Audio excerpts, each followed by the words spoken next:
Hello tout le monde, écoutez, aujourd'hui je vous l'avais vu dans la miniature, dans le titre, je vous retrouve pour une vidéo un petit peu particulière. Elle change de ce que vous avez l'habitude de voir sur mon compte. Je me suis battue pendant presque 1 mois et demi avec une très grosse infection que j'ai eue suite à mon piercing à l'hélix, donc au cartilage. C'est une bactérie. Comme vous le voyez, mon oreille est toute déformée maintenant. Je suis passée de ça à ça. Cette vidéo, c'est une vidéo de prévention dans laquelle je vais vous raconter ce que j'ai vécu, qui était un véritable calvaire, franchement, je vais pas vous mentir. J'ai envie d'apporter de la transparence sur ce sujet et il faut aussi savoir que même si c'est pas l'infection d'un piercing la plus courante, elle peut arriver quand même.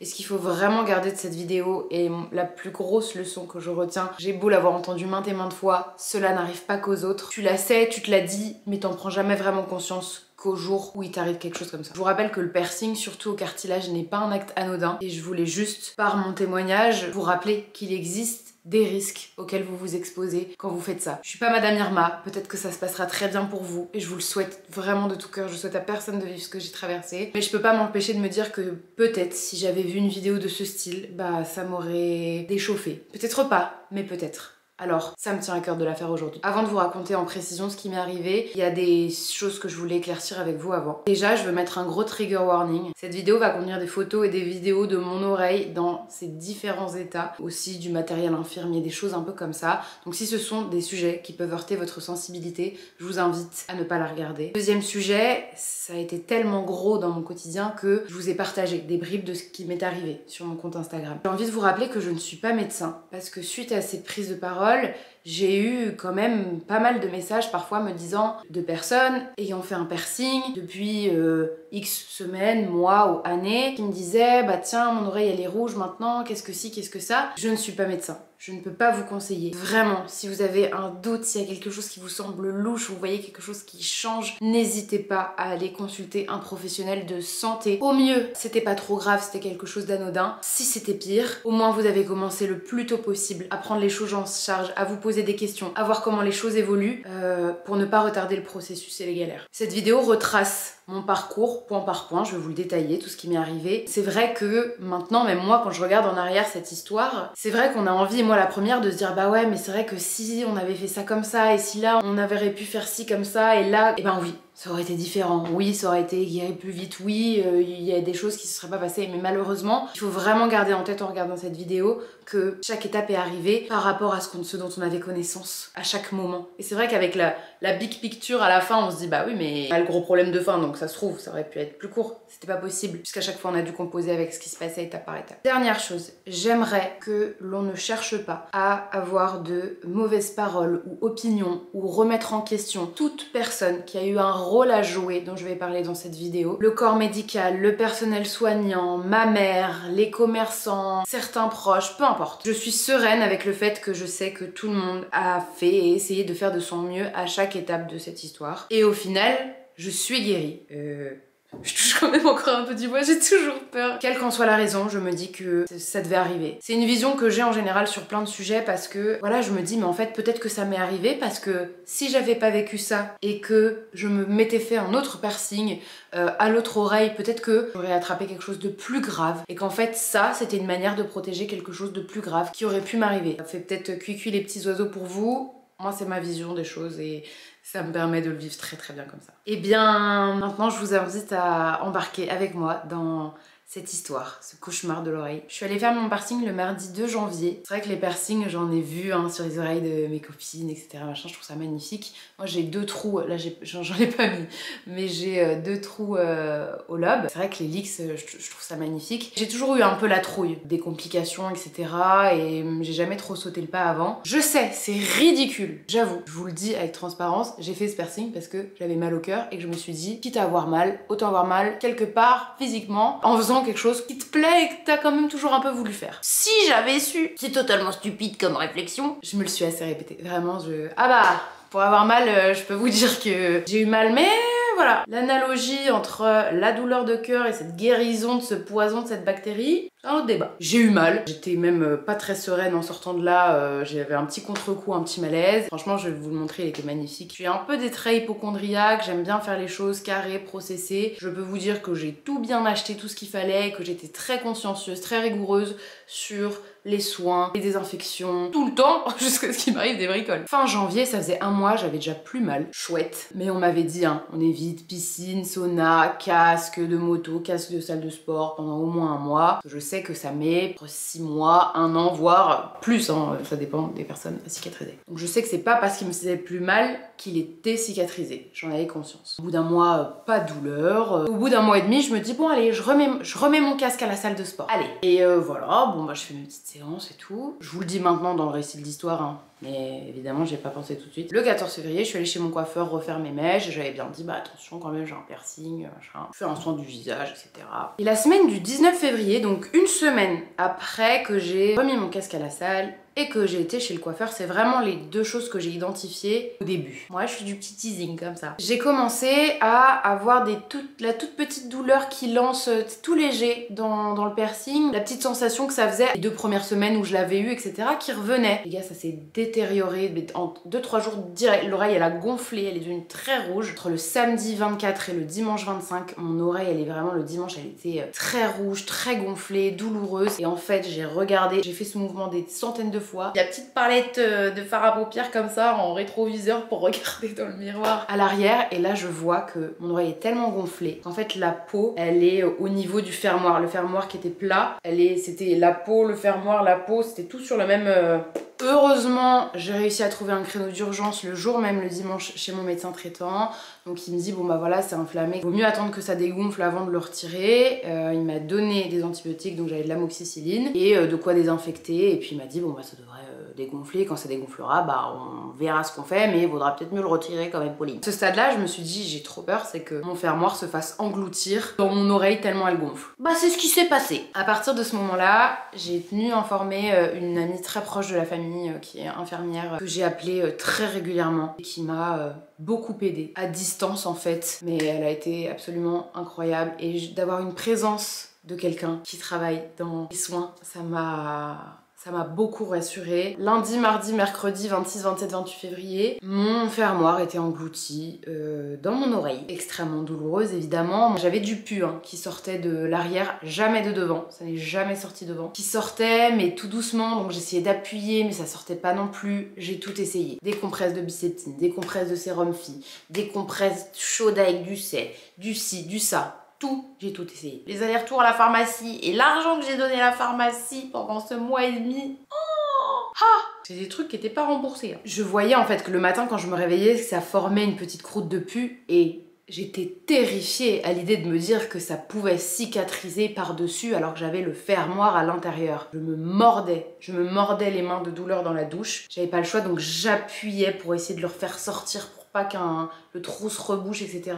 Oh, quand je repense à ça, quelle horreur de douleur. Et encore, si j'avais su que la douleur c'était Disneyland à côté du reste. Donc ça fait 3-4 jours que je suis sous antibio et que rien ne dégonfle, rien ne va mieux. Voilà, ça avait empiré et puis il n'y avait pas de mieux. Donc le jeudi 29, je suis retournée chez le perceur et on a décidé de mettre une tige plus longue. J'ai vraiment une toute petite tige parce que bah peur que ça fasse un abcès, qu'on doive percer et du coup de se dire s'il y a une infection avec une tige plus longue, il vaut mieux comme ça que ce soit pas à l'intérieur et que ça puisse drainer l'infection et que ça puisse sortir. La douleur, j'ai cru que j'allais m'évanouir. Je me suis jamais évanouie donc je ne sais pas ce que ça fait, mais je pense que j'ai cru que j'allais m'évanouir tellement j'ai eu mal. J'ai chialé après. Après j'ai chialé de contre-coup. Je pense de stress, de peur et puis de douleur. Sous la douche c'était moi, mais quand c'est quelqu'un d'autre qui t'appuie, qui enlève, qui nettoie, qui remet. Oh. Donc là c'est bon, on se dit bon maintenant c'est bon, ça va, il y a de la place pour drainer, ça va aller mieux. Et puis le vendredi je vois qu'il y a rien qui évolue. Le 1er mars il me dit bon bah l'amoxicilline a priori ça fait pas grand chose. J'ai été mise sous pyostasine et il m'a retiré mon piercing.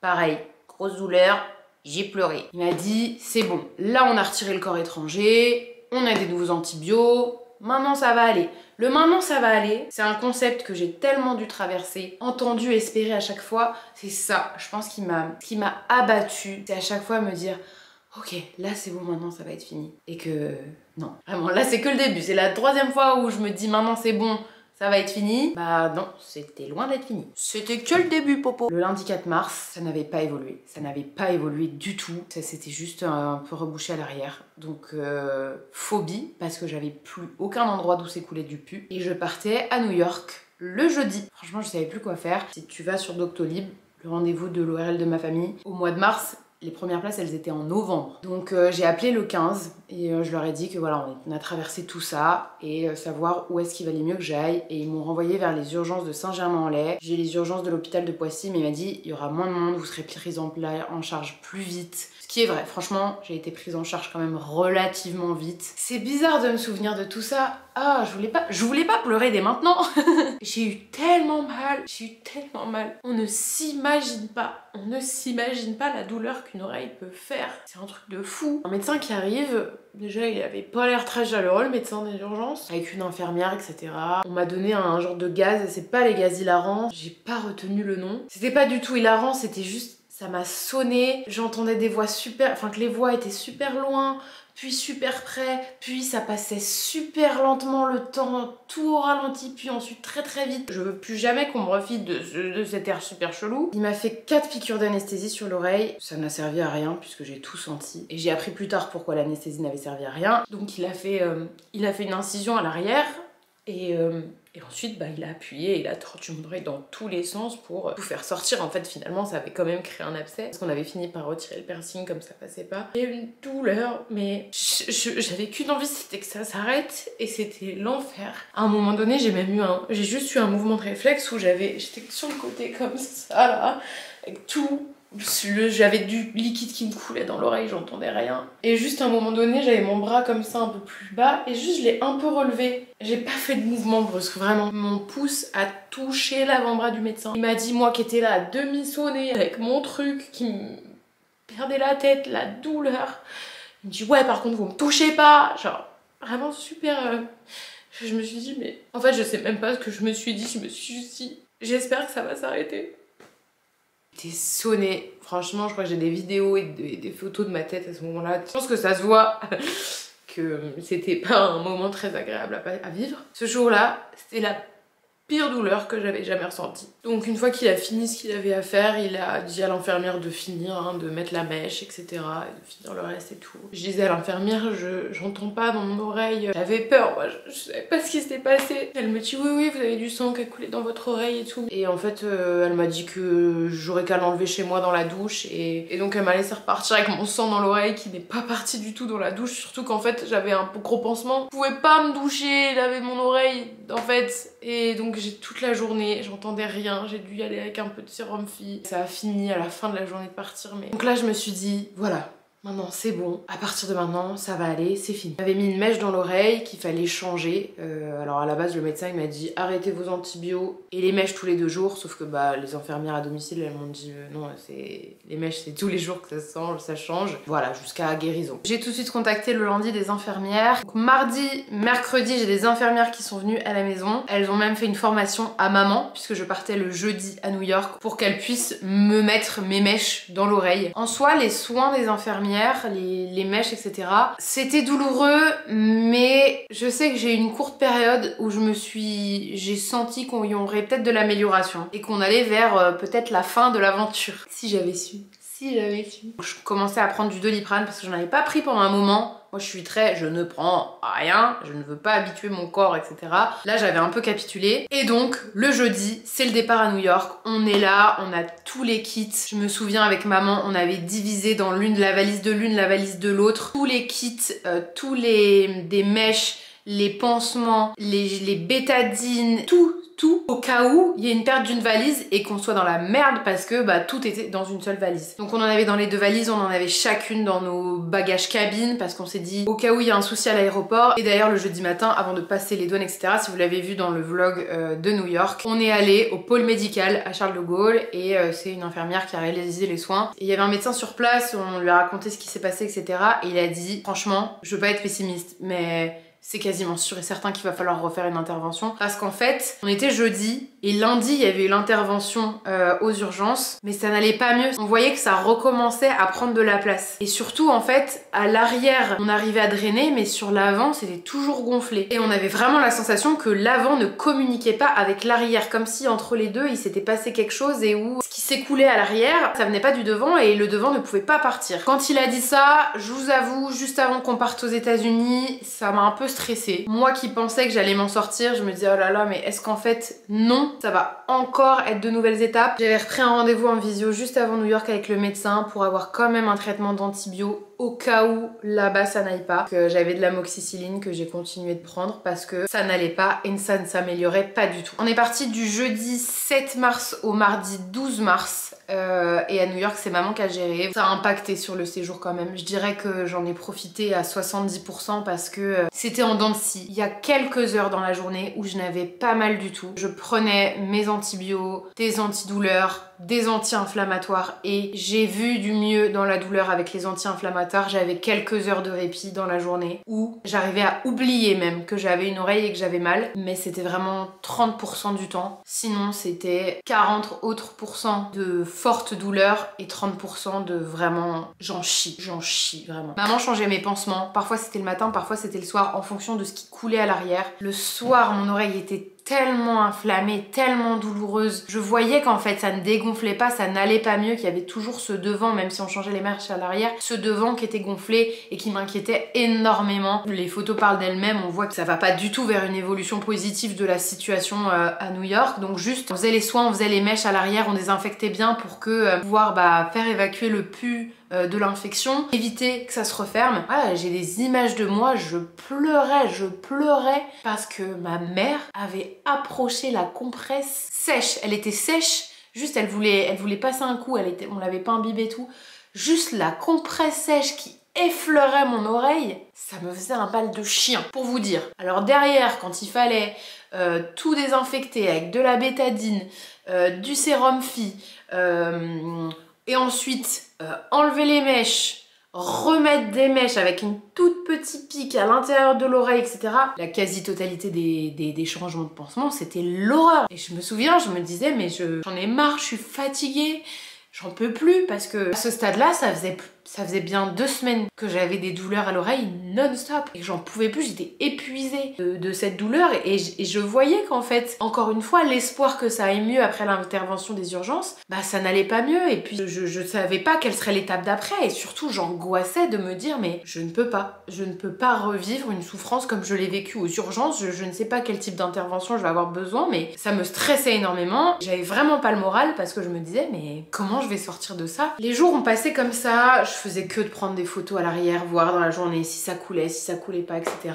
24 heures avant de retourner sur le sol en France, il n'y avait plus de pus qui s'écoulait. Et ça, c'est pas une bonne nouvelle. Parce que ça veut dire que ça s'est rebouché et que si ça peut plus s'écouler, il y a 2 solutions. Soit ça se résorbe de l'intérieur. Ça faisait 2 semaines que j'étais sous antibio, 2 différents et où ça s'est pas résorbé. Si c'est fermé et qu'il n'y a pas un agent qui fait que ça se résorbe de l'intérieur, c'est par l'extérieur que ça doit sortir. Et ce qui s'est passé, c'est que mes 24 dernières heures à New York jusqu'à rentrer sur le sol en France, mon oreille n'a fait que gonfler.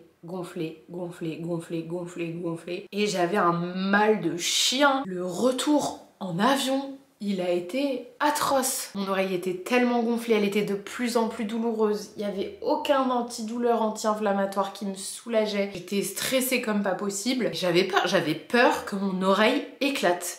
C'était assez impressionnant. Donc on est rentré le mardi 12, on a atterri à 12h30. Les antibiotiques me retournaient l'estomac, donc en plus de la douleur, j'avais le système digestif et le transit qui allait avec et qui me mettait vraiment à zéro. L'extrême bonne nouvelle et bonne étoile qu'on a eue, franchement je ne sais pas ce qui se serait passé sans ça. Quelques jours avant, ma mère avait réussi à New York à 3 h du matin à appeler le cabinet de l'ORL de famille. Moi je l'avais jamais vu, je n'ai jamais consulté d'ORL de ma vie avant. Et elle a appelé son secrétariat en disant que vraiment c'était une urgence et que s'il pouvait y avoir un petit créneau, etc. Il a accepté de me prendre le mardi à notre retour, le mardi 12 mars. Donc pendant toute la journée, j'ai vu mon oreille gonfler, je voyais la différence d'une heure à l'autre, je faisais que prendre des photos, etc. Même dans la salle d'attente, ça pulsait dans mon oreille. Voilà, la sensation de pulsation, je l'ai depuis le début, mais là c'était vraiment hyper fort. Dans la journée, juste avant d'aller à ce rendez-vous-là, j'ai appelé les urgences de Saint-Germain-en-Laye puisqu'ils avaient fait un prélèvement de de l'infection que j'avais eue. J'ai pas eu de notification ou quoi pour me dire quand est-ce que c'était dispo, les résultats. Je les ai appelés et j'ai réussi à avoir le résultat de ce prélèvement et l'antibiogramme qui va avec. Il faut savoir qu'avant de recevoir ces résultats, j'essayais d'identifier comment ça avait pu se déclarer cette infection. J'écartais la piste du perceur parce que je me suis dit si je l'avais chopé là-bas, ça se serait fait directement après le piercing et pas un mois et demi après, alors que tout allait bien, l'oreille était plus du tout rouge, j'avais plus mal depuis longtemps, etc. Voilà, je pensais que c'était mon casque de salle de sport. Ou alors, comme c'était à la même période, chez le coiffeur, vous savez, parfois ils disent de faire des tests parce que parfois c'est arrivé à des gens de faire des réactions, etc. à certains produits, des colorations, etc. Je me suis dit, ça se trouve, il y a un produit d'écolo qui s'est mis dedans, ça s'est pas rincé, etc. Ça a fait cette réaction. Pour moi, c'était vraiment la piste casque de salle de sport ou réaction à un produit chez le coiffeur. Mais le résultat du prélèvement a indiqué que j'avais chopé une bactérie qui a le magnifique petit nom de Pseudomonas aeruginosa, qui est une sacrée merde, je peux vous le dire. Je ne le savais pas quand elle m'a dit ça, j'étais en mode ok, voilà, je pensais que c'était un petit machin quoi. Donc je vois l'antibiogramme, je capte pas grand chose, à part que je vois très résistant à l'amoxicilline que je me tapais en partie depuis presque 3 semaines. Pour rien. Wouhou! Évidemment, j'ai pris des probiotiques en même temps que les antibiotiques. Dès le début, je fais toujours ça pour maintenir ma flore, etc. Sauf que là, on était déjà à 2 semaines et demie d'antibio. Ça t'aide pendant 1 semaine d'antibio, mais au bout d'un moment, c'est compliqué. ORL nous a pris le soir à 20h30. Il a vu l'état de mon oreille, je lui ai raconté tout le récit un par un et je lui ai transmis les résultats du prélèvement et de l'antibiogramme. Je m'étais pas renseignée sur cette bactérie entre-temps. Ça m'a pas rassurée quand il a dit « Ah oui, ah d'accord, ah c'est une sacrée merde ça. Ok, monsieur, vous êtes pas rassurant du tout là. » Et il m'a dit « Non mais là, de toute façon, c'est pas possible de rester comme ça. Je vais faire une intervention là maintenant. » Moi je savais pas, j'étais dans un flou de est-ce que j'irai au bloc le lendemain, le soir même, est-ce qu'il va me dire non madame, allez aux urgences, je savais pas du tout. Et là j'étais fixée, j'allais avoir une intervention dans son cabinet. Franchement la trouille parce que à ce moment-là j'ai qu'une chose qui me reste en tête, c'est l'horreur de la douleur que j'ai vécue aux urgences. Et là je me dis ok, on est parti pour un round 2. Je m'installe, ma mère était là, hein. Je lui ai broyé la main, le bras, tout ce qu'il est possible de broyer. Et vraiment l'ORL il avait de la peine pour moi, hein. Il nous l'a dit franchement, ma pauvre, parce que je lui dis mais monsieur, les gens se rendent pas compte à quel point ça fait une oreille, ça fait mal. Et il me dit, t'inquiète pas, je sais. Donc je suis là avec ma balle de golf allongée et il s'installe, voilà, il se prépare, il se fait un petit post-opératoire et il me dit alors je vais pas pouvoir t'anesthésier parce qu'en fait te faire une anesthésie sur une inflammation comme ça servirait à rien parce que tu sentirais quand même tout et juste ça te fera plus de mal qu'autre chose que je te pique pour des anesthésies. C'est à ce moment-là que j'ai compris pourquoi j'avais autant souffert aux urgences et que je comprenais pas parce que j'avais été anesthésiée, etc. Il m'a dit ils auraient pas dû te faire des anesthésies parce que juste ça t'a fait du mal en plus pour rien, parce que t'as dû tout sentir. Et c'est exactement le cas. J'étais rassurée d'être avec quelqu'un qui connaît cette zone-là, c'est son métier. Ça m'énerve de pleurer comme ça. Voilà, bon, désolée, hein, je pleure, mais de me souvenir de ça, tout va bien là maintenant, mais je me souviens d'une douleur, c'était pire qu'aux urgences. J'ai eu beaucoup de chance parce que l'ORL était vraiment dans le soutien. Il disait ma pauvre, je suis désolée, ça va faire mal, genre faut t'accrocher. Il a été très bienveillant dès qu'on a passé le pas de sa porte et dès qu'on en est ressorti. Et il avait pas le choix, il fallait qu'il fasse son intervention. J'avais souffert le martyre aux urgences. Je vous avais dit, c'était la pire douleur que j'avais jamais ressentie de ma vie. Et ce que j'ai vécu chez l'ORL, c'était, j'essaie de bien quantifier, c'est 3 fois pire que ce que j'ai vécu aux urgences. C'était déjà l'horreur et une douleur abominable comme j'en avais jamais ressenti. C'était horrible. C'était horrible. J'espère vraiment que vous aurez jamais à vivre ça. Voilà, je sais qu'il y a des choses qui sont encore plus horribles à vivre, plus difficiles. Voilà, c'est pas... Parfois, on peut pas mettre d'échelle, mais juste faites attention à vous. Faites les choses en connaissance de cause. Ça a duré très longtemps. Il a percé plusieurs fois. J'ai tout senti, c'était tout inflammé, tout à vif. Il a fait plusieurs trous avec une aiguille, hein, à l'avant, à l'arrière. Moi, j'imaginais une aiguille qui perce. Ce que je ne savais pas et ce que ma mère m'a dit après, c'est qu'en fait il perçait un trou avec une aiguille, ensuite dans le trou il rentrait avec la pointe de ciseaux qu'il ouvrait pour venir gratter ensuite tout dans le pavillon. Parce qu'en fait, bah, vous le voyez, vous l'avez vu sur les photos, ma peau s'est décollée du cartilage. Donc en fait, il fallait vraiment qu'il fasse un curetage qui racle le plus possible dans le pavillon de l'oreille pour éliminer le maximum de pus et d'infections, de bactéries qui étaient présentes. Voilà, je pense qu'il y a des douleurs qu'on peut pas s'imaginer. Il y a des gens qui ont traversé des choses dont je pourrais jamais imaginer la douleur. Et puis après, bah, il venait masser, rouler, plier, tordre dans tous les sens possibles, devant, l'arrière, le côté,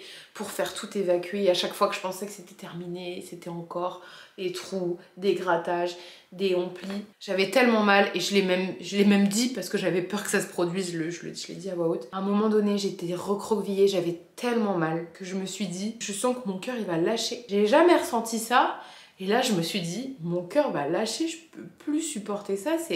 J'avais peur et je disais à ma mère, mon cœur il va s'arrêter, je peux plus. Ah, c'est dur de vous raconter ça et de me souvenir de tout ça. Quel enfer. Ce qu'il faut savoir, c'est que le Pseudomonas aeruginosa, c'est une bactérie très vilaine, très résistante. C'est le genre de bactérie en général qu'on chope en service de réanimation à l'hôpital. Bon, évidemment, je n'ai pas été dans ce type de service, donc je n'ai pas pu la choper là. J'ai éliminé mon casque de sport qui n'a en fait toujours touché que soit mes oreilles, soit sa petite coque de protection. J'ai eu un flash, je me suis souvenu que le 14 février, en mode Saint-Valentin, etc., après le coiffeur, j'ai voulu me faire un soin visage. Et comme je sortais de chez le coiffeur, je me suis dit, purée, t'as toujours les cheveux super propres, bien lavés, bien qui tiennent bien plusieurs jours le lavage, vous voyez. J'ai dit, je veux pas qu'on me gâche ça. De toute façon, c'était plus pratique de mettre un bandeau. On m'a mis un bandeau en tissu, c'est pas des bandeaux jetables, hein, des bandeaux lavables. Je vous le disais en début de vidéo, je suis toujours précautionneuse, toujours un peu la petite hypochondrie qui dit attends on va pas choper ça là et ça là, etc. À aucun moment je me suis dit Pauline tu mets un masque en tissu, tu peux peut-être toucher ton oreille. On n'a pas la certitude exacte que j'ai chopé ça là. Mais de toutes les éventualités dont j'ai pu discuter avec beaucoup de professionnels de la santé là, que j'ai côtoyés pendant cette période-là, à partir du moment où on savait que c'était cette bactérie, ils ont tous été assez unanimes sur le fait que bah malheureusement ça devait être dans ce bandeau en tissu de ce spa qui a dû être mal lavé ou réutilisé après quelqu'un ou peu importe. Je discutais avec mon esthéticienne qui vient à la maison, elle me dit mais nombre de fois où elle a vu plein de types d'enseignes différentes qui utilisent justement des serviettes etc. qui ont parfois pas le temps de faire des lavages entre les clients qui s'accumulent et dans une même journée. Parfois c'est juste ça passe au sèche-linge. Elle est pas étonnée que ce genre de bactéries puisse se retrouver dans des instituts, etc. Comme je vous le disais, mon piercing ne me faisait plus mal. Il était toujours pas cicatrisé, ça met des mois, voire des années. Si je n'en avais pas eu, la bactérie, elle aurait glissé comme ça sur mon corps. Elle serait dit, oh bon, y a rien, je glisse, je ne me mets nulle part.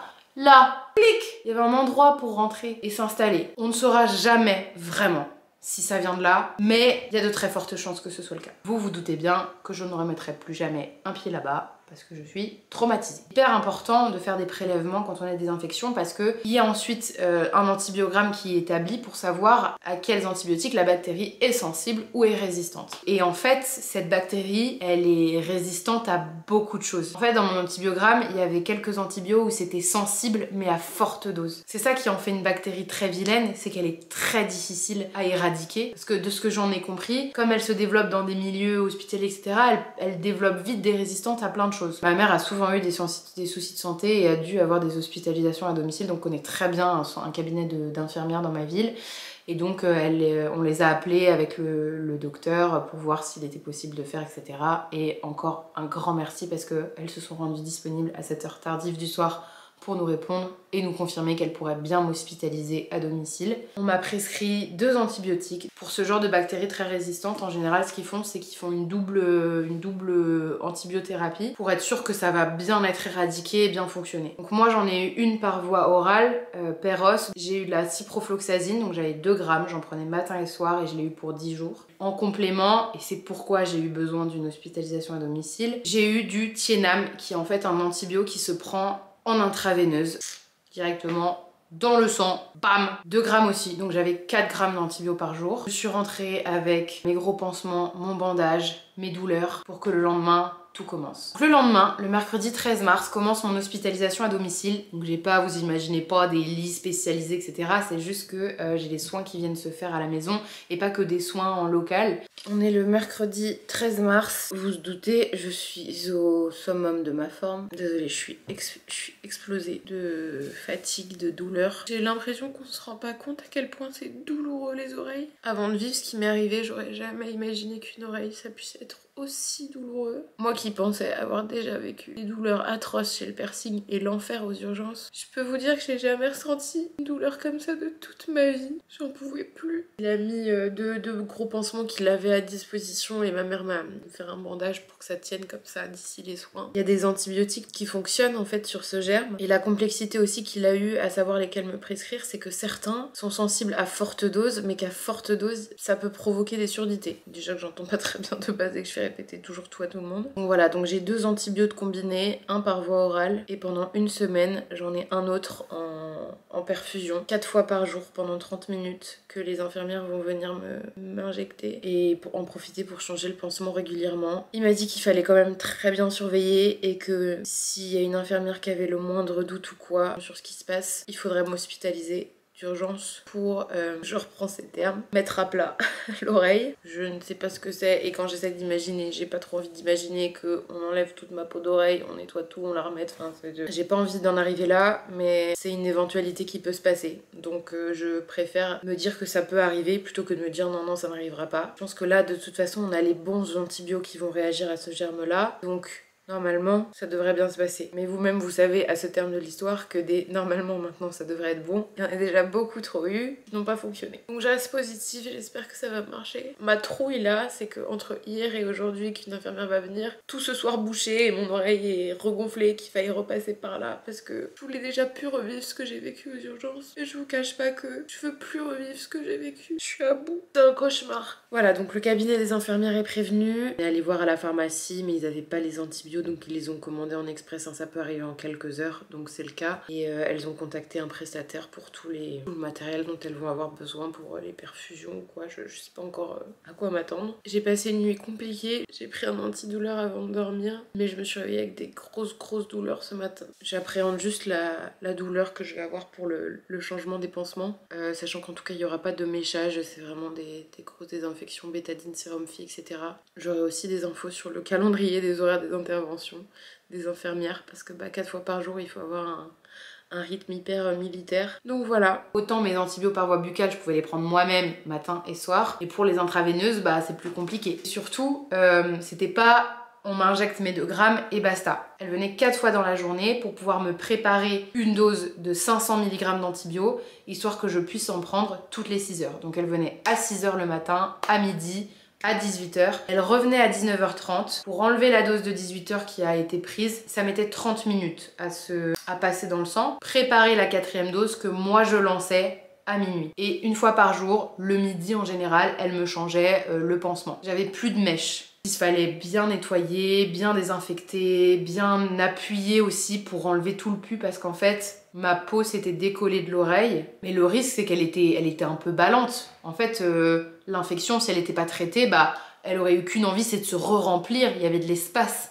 Donc là, il fallait quand même bien surveiller, bien drainer, bien faire sortir tout le pus. Là, comme on avait les bons antibiotiques, ça allait pouvoir éliminer de la bactérie depuis l'intérieur, chose qu'avec l'amoxicilline, ça n'aurait jamais pu faire, puisque la bactérie était très résistante. Mais il fallait aussi le maximum qui peut s'écouler par la voie extérieure, c'est le mieux. J'ai une infirmière coordinatrice qui est venue le premier jour et qui m'a livré tous les cathéters, tout le matériel dont il y avait besoin. Ma petite banane là de bicraveuse où je mettais les petits ballons, les fils, les ci, les ça. Tous les seringues en plastique stériles, les champs là de soins stériles, pareil, j'avais un gros carton avec plein de matos dedans. Coucou, on se retrouve jeudi 14 mars, fin de journée, avec des nouvelles updates. Des soins qui ont commencé hier. Mais bon, évidemment, il y a eu des complications parce que sinon, ce serait pas drôle. Il faut rester dans la lignée de ce qu'on fait depuis des jours et des jours dans cette histoire. Super banane, mon branchement, etc.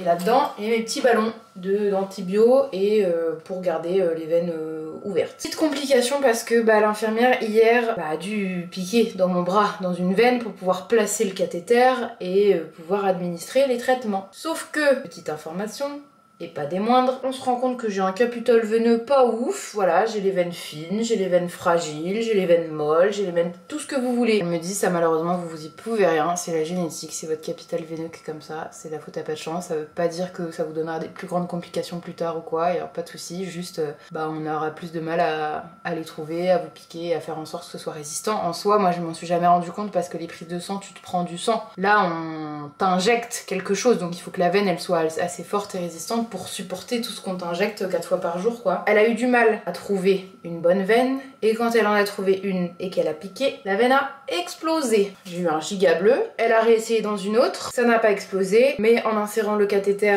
et en branchant les 2 doses, et surtout la dose d'antibio qui s'infiltre en 30 minutes et de 200 ml en 30 minutes, c'est quand même beaucoup pour les veines qui d'habitude n'ont pas ça. En fait ça a tout de suite commencé à gonfler etc, donc ça veut dire que ça prenait pas du tout. Elle m'a repiqué sur l'autre bras, même combat. Ça gonfle, ça picote, ça brûle et tout, et ça... Enfin, faut enlever, ça tient pas. On a été stressés ensemble, donc finalement il y a une autre infirmière qui est passée plus tard le soir et qui a réussi à trouver une veine sans la voir ou toucher, etc. Et qui a réussi à mettre en place le cathéter, à administrer ma première dose, donc 24 heures après le rendez-vous ARL. Et tout s'est bien passé. Donc j'ai eu ma dose, moi j'avais tellement peur avec mes 3 piqûres qui se sont pas bien passées, je suis restée le bras tendu comme ça, à me brosser les dents comme ça, à tout faire du bras gauche, à dormir. Parce qu'en plus moi je dors sur le côté droit avec l'oreille. Je dormais comme ça, le bras tendu avec ma banane et tous les fils, laissez tomber. Je suis restée comme ça avec mon bras dans la journée et en fait j'avais mal de tétanie quoi. Et on m'a dit non mais Pauline, faut pas bouger pendant les 30 minutes, mais ensuite voilà, commence pas à faire des trucs de zinzin, faut pas trop plier comme ça, parce que moi c'est vraiment dans le pli du coude, pas détendu, tout va bien. Donc j'ai commencé à être un peu détendue, vous voyez, et en fait ça a fait un tout petit peu bouger l'entrée du cathéter, et avoir des tout petits, c'est vraiment rien, c'est genre 2-3 gouttes. Va pas falloir tarder à changer de veine parce que ça tiendra pas longtemps, sauf que vu mes veines et la veine que j'ai, oui on peut faire tous les jeux de mots si vous voulez. Attention chaudière. Du coup elle a réessayé quand même parce que au cas où, on sait pas hein, si ça va tenir pour ce soir et si ça va tenir pour demain matin à 6 h. Elle voulait pas laisser ses collègues dans l'embarras, donc elle a essayé de me trouver une autre veine et de me piquer sur le bras gauche. Elle a eu du mal à la trouver, elle l'a trouvée, elle a piqué, ça n'a pas pris. Ah, je sais que je pourrais me faire poser un midline, peak line, je ne sais pas quoi, un genre de gros cathéter par un anesthésiste qui regarde dans les échographies pour aller chercher les veines invisibles et compliquées, etc., mais qui tiennent le choc, pour avoir quelque chose qui tient bien. C'est pas facile du jour au lendemain d'avoir un rendez-vous comme ça d'urgence chez l'anesthésiste pour qu'il me pose le truc alors que c'était pas prévu et que ci et que ça, pour surtout pas avoir en fait à interrompre le rythme des antibiotiques hyper serrés, etc. Donc surtout en début de course comme ça. On va prier ensemble pour que la dose de minuit passe, on priera ensemble pour que cette nuit se passe bien, que ça fuite pas et que la dose de demain matin passe, et comme ça à midi on recroisera les doigts, on va faire que croiser les doigts hein, à chaque fois pour que l'infirmière puisse trouver une nouvelle veine et que ça tienne la route. C'est vraiment pas simple hein. Franchement je vais arriver à 3 semaines là de galère et de douleur. Point positif, je ressens plus trop le besoin de prendre un Doliprane, j'ai des douleurs etc, mais je compte plus les heures avant de prendre mon Doliprane, vous voyez, là je suis en mode bon, je sens que j'ai pas trop le besoin d'en prendre, donc ça fait très longtemps que j'en ai pas pris aujourd'hui. Pas rigolo hein. Franchement, je sais pas si à cette étape dans l'aventure vous avez toujours envie de vous faire un piercing, mais je regrette. Et que oui, parfois les gens ont des petites infections, mettent du temps à cicatriser, ont des petites cléoïdes, là, les petites boules qui se forment. Il y a des gens qui vont avoir des plus grosses infections, mais ça va aller, etc. Et puis, il y en a qui, comme moi, malgré les bons nettoyages, les bonnes désinfections, les bons tout ce que vous voulez, va se choper une putain de bactérie de merde.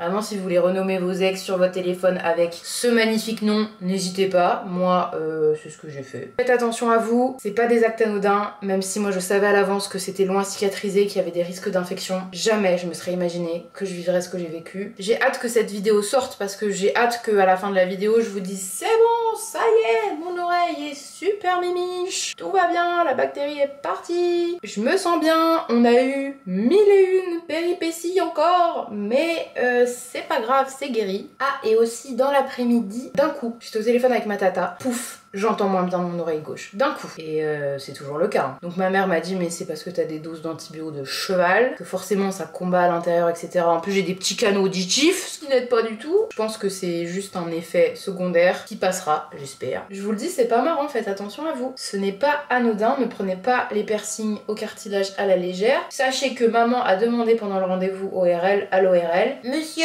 est-ce que parmi vos nombreux enfants, s'il y en a beaucoup. Il y en a qui ont des piercings. Il lui a répondu, absolument pas madame, personne n'en a. C'est vraiment la pire chose que vous pourriez faire à votre oreille. Ça ne peut apporter que des complications. Heureusement, ma maman a passé tous ces 7 jours là où j'avais ces antibiotiques en intraveineuse chez moi. Elle venait télétravailler ici. Le midi, bah, elle nous faisait à manger, elle m'a fait des courses. Non, elle a été super. Les infirmières, vraiment, cœur sur elles parce qu'elles ont été incroyables dans les soins, dans la réassurance, dans la douceur, dans tout. C'est des métiers de fou. Donc me voilà partie pour 7 jours d'antibio en intraveineuse, 10 jours par voie orale, mes 4 grammes. Et les jours comme ça se sont suivis. J'avais mon changement de pansement le midi. Nous voici samedi, fin de journée. Ça fait donc 72 heures, 3 jours d'antibio en intraveineuse. Petite nouveauté du jour, l'infirmière qui m'avait piqué dans le bras a essayé une autre veine, la dernière option qu'on avait parmi les 6 déjà essayées à droite à gauche, c'est-à-dire sur ma main. Je vous montre pas hein, le système, là on a tout bien bandé pour que ça bouge pas. De toute façon, normalement pour éviter les vénites, il faut pas garder des perfusions comme ça plus de 72 heures. À midi, elle a posé celle-ci, les antibiotiques ont bien pris. Elle avait quand même laissé les fils ici au cas où ça se passe pas bien, etc. histoire qu'on perde pas la veine vu comment c'est une galère. Et finalement, en revenant à 18 heures, comme ça a bien tenu, et bien bah elle m'a refait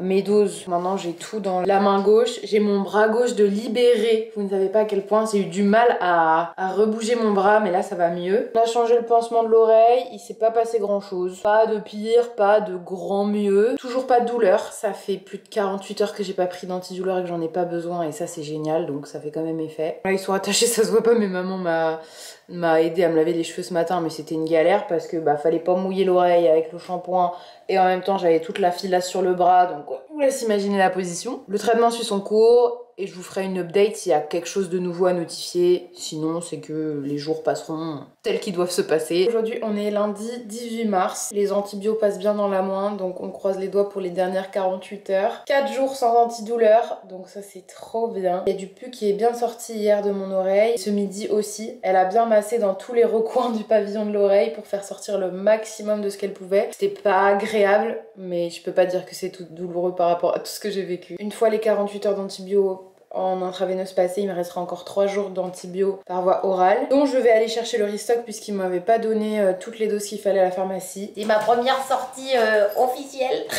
J'ai hâte juste de sortir me promener. Techniquement, je peux le faire, mais juste, je vous laisse imaginer des pulls et des manteaux et des machins. Avec tout ce système-là, c'est pas agréable et surtout, je veux prendre le moins de risques possible que ça bouge et que ça se barre. Donc, je mets les choses les plus simples possibles, les plus larges possibles pour faire passer tout le bazar. Je suis contente de cette première sortie. Le moral, ça va mieux. Maman est toujours là pour m'aider à faire à manger, tout ça, parce que je peux pas trop utiliser ma main. Mais je suis contente parce que je suis quand même beaucoup plus mobile puisque j'ai tout mon bras droit, ma main droite de libérée, donc j'arrive à faire plus de choses. La routine.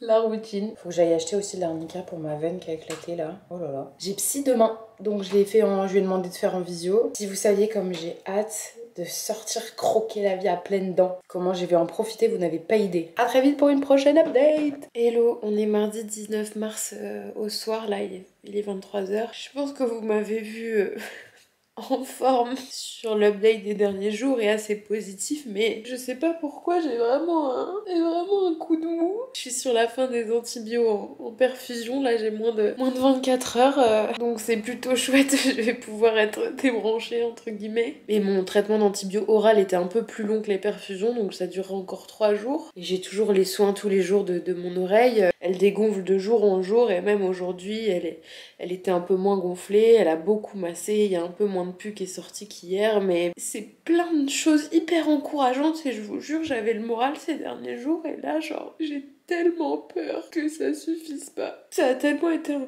cauchemar à chaque fois de me dire, ok, ça va aller et que ça ne va pas.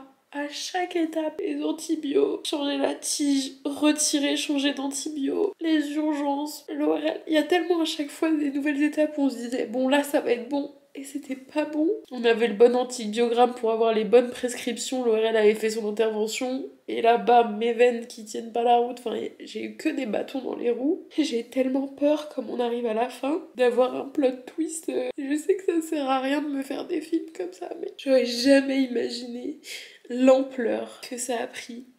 Et le cauchemar que je vis depuis 3 semaines avec ça. Tout le monde qui se fait percer n'en passe pas par là, mais il y a un risque. Et je vais aussi à travers cette vidéo vous dire que peut-être que ça ne vous arrivera pas, et ça n'arrive pas qu'aux autres. Et c'est des choses qui peuvent arriver, c'est des douleurs en continu, que je veux plus jamais revivre, et j'ai peur de devoir le revivre à nouveau. Je veux pas vous empêcher de faire ce que vous avez envie de faire. Et je veux pas non plus, si vous le faites, que vous viviez tous les jours avec la trouille que ça se trouve. Si d'un coup votre oreille devient rouge ou quoi ou qu'est-ce, vous preniez la trouille de cette ampleur-là, mais sachez que ça existe. Considérez les choses, faites attention, ne minimisez pas, et soyez peut-être trop prudent que pas assez. Ça sert à rien de vous montrer que les updates des avancées et quand j'ai le moral, parce que depuis que je prends mes perfs, j'ai pas eu un gros down de morale, mais là, j'ai peur. Je sais que ça sert à rien de m'inquiéter tant que j'y suis pas, mais c'est facile à dire. Le mardi 20 mars, à 18h, c'était ma dernière dose. Ne sortez pas ça de son contexte, s'il vous plaît. La libération que j'ai ressentie, c'était chouette, et en même temps, maintenant vous avez l'histoire. Je n'ai fait que d'essuyer des... À chaque fois, bah maintenant ça devrait être bon, ça devrait être passé. Que je me disais, et j'en discutais avec les infirmières, parce que c'est vrai qu'on était dans un stade où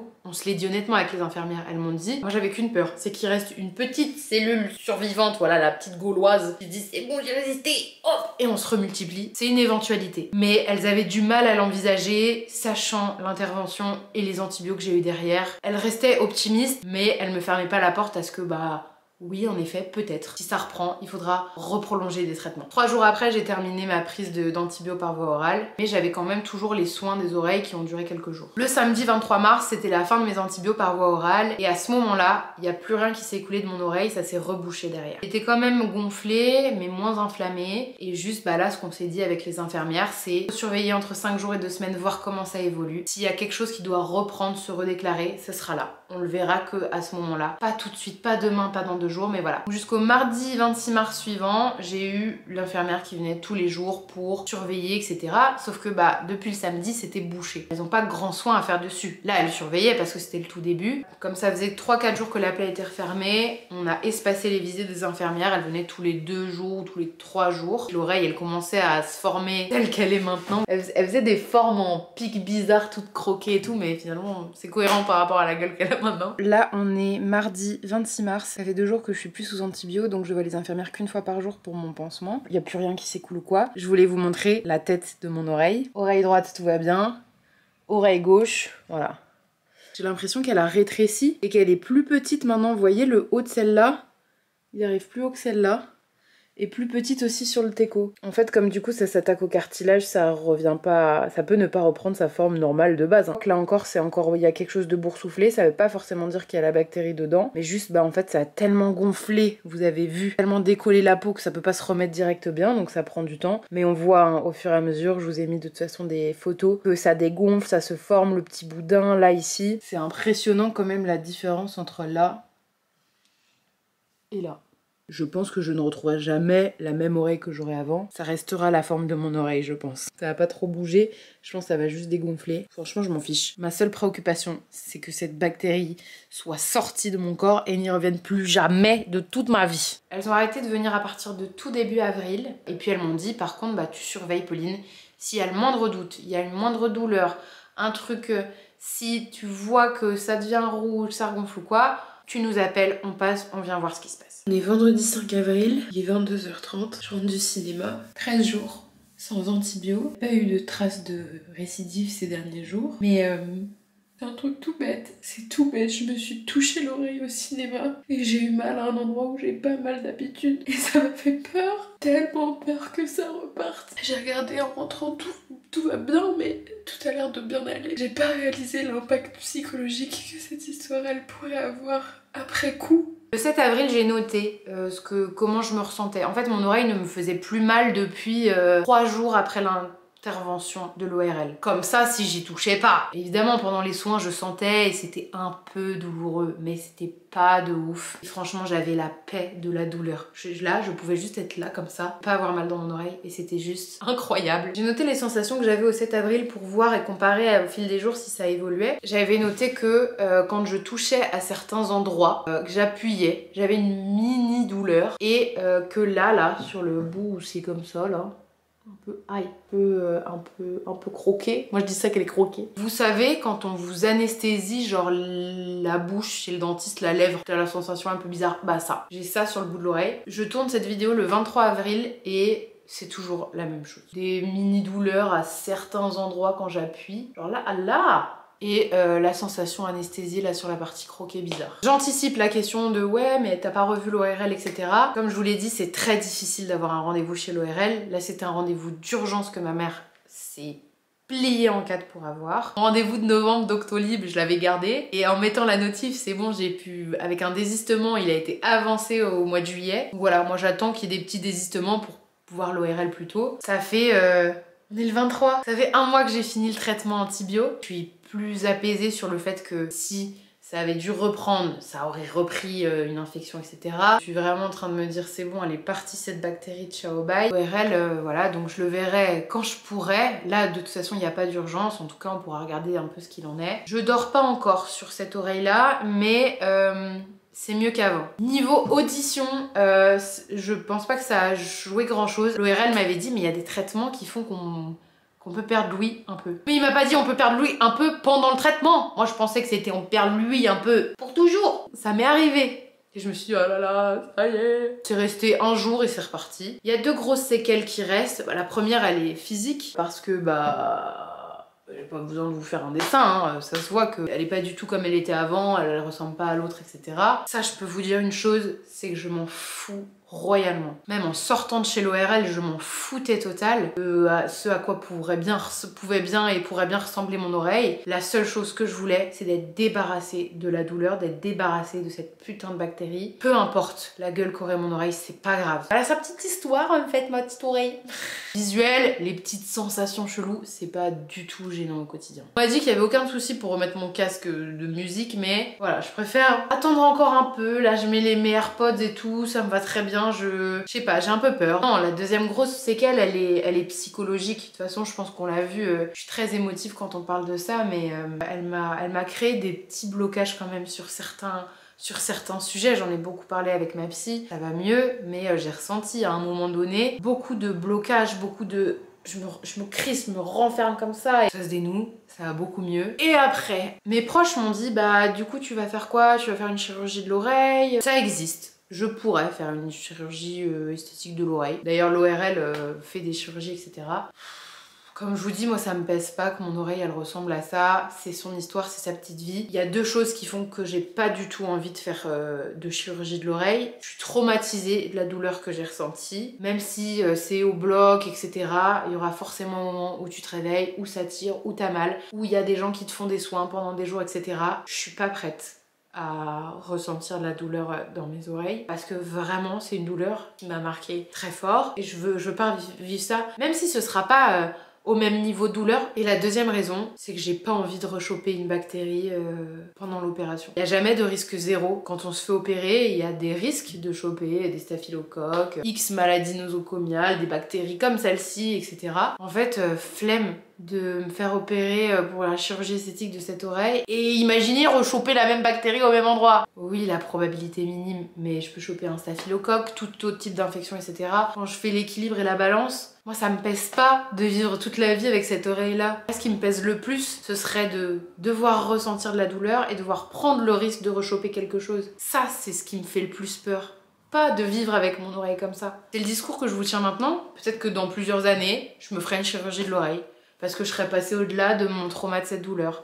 Parce que je me serais dit, bon bah oui, il y a peut-être des risques, mais peut-être pas. Enfin, voilà, c'est mesuré.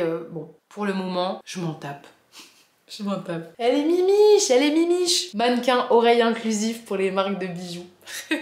La question des piercings évidemment ne se pose plus. Je suis vaccinée. Je ne ferai plus jamais de piercing au cartilage. Jamais je me mettrai dans une position de prendre le risque de revivre ce que j'ai vécu. Ça ne vaut pas le coup. Ça ne vaut pas le coup du tout. Mon piercing il était trop beau. Je l'aimais beaucoup. Ça vaut pas le coup. Ça vaut pas le coup de prendre le risque, même infime, de vivre ça. Pour moi ça ne vaut pas le coup. Je n'en referai plus jamais. Je laisse pas la porte fermée à un troisième trou au lobe sur la peau. Mais ça va pas être pour tout de suite. En tout cas cette période elle m'aura forcé à m'arrêter, d'être dans mon rythme de vie et d'être dans la sphère du quotidien que j'ai. Je pouvais pas faire grand chose de mes journées. Donc en fait, j'ai pris du temps de me reposer. Vraiment. Chose que je pense je n'ai pas fait depuis des années et des années. Je dormais, je roupillais, j'ai commencé Once Upon a Time, je regardais les réseaux, je faisais des stories de temps en temps, je mangeais, je voyais les infirmières, je profitais de ma maman. Avoir vécu ça m'a remis en pleine gueule l'importance de la santé que je connaissais déjà et que je savais déjà. Et là, ça m'a vraiment frappée et surtout à une période où j'avais déjà vécu pas mal de choses un peu compliquées récemment. J'ai pas vécu un truc transcendant, mais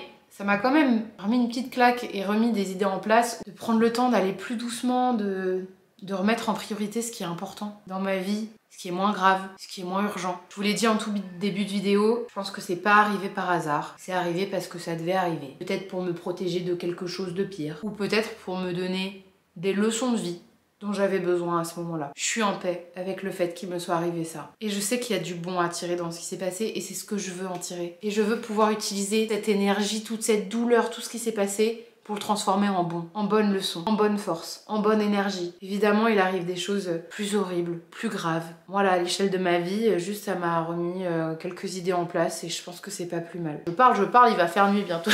Merci énormément de m'avoir écouté jusque-là, d'avoir tenu bon, parce que c'était une grosse vidéo, il y avait beaucoup de choses à dire, mais comme je vous l'ai dit, je voulais rentrer dans le détail avec vous. Je vous remercie aussi pour l'accueil que vous ferez à cette vidéo et la bienveillance que vous aurez dans les choses que vous voudrez bien partager en commentaire. Pour les personnes aussi qui regardent cette vidéo parce qu'elles ont traversé quelque chose de similaire ou qu'elles sont en train de le traverser, si vous avez envie de nous faire part de votre témoignage, n'hésitez pas. Il sera aussi accueilli avec bienveillance dans les commentaires. La Pauline qui à chaque fois pensait qu'elle s'en sortirait et à chaque fois avait une mauvaise péripétie qui faisait que ça retardait, etc. et qui finalement a perdu espoir que ça passe, je peux vous dire aujourd'hui que ça finira par passer. Je voulais remercier énormément ma maman qui a fait les soins, qui m'a surtout soutenue pendant cette période très compliquée. Virginie, notre amie, qui a été là aussi à distance tous les jours pour voir comment ça évolue, à nous donner de précieux conseils avec maman. Je remercie l'ORL, mon médecin, les infirmières qui ont été incroyables, vraiment. On ne mesure pas la chance d'avoir des personnes qui veulent faire de ça leur métier, parce que c'est une chance que d'avoir des infirmiers et des infirmières qui sont passionnés et qui font leur travail incroyablement bien et avec une grande bienveillance. Je remercie tous mes proches qui ont pris de mes nouvelles tous les jours et qui m'ont soutenue dans toute cette période compliquée. Je vous remercie vous pour tout votre soutien dont vous m'avez fait part sur Instagram et puis d'avoir suivi cette vidéo. Je vais terminer cette vidéo ici. Si vous avez des questions, n'hésitez pas à me les mettre en commentaire. Prenez grand soin de vous. Prenez surtout bien soin de vos oreilles. Faites attention. Cette vidéo, elle n'est pas là pour vous dire de plus jamais faire de piercing, vous, de votre vie, mais juste d'avoir conscience de choses qui peuvent arriver parce que ça n'arrive pas qu'aux autres. Je vous fais de gros bisous et je vous retrouve la semaine prochaine pour des vidéos plus gaies.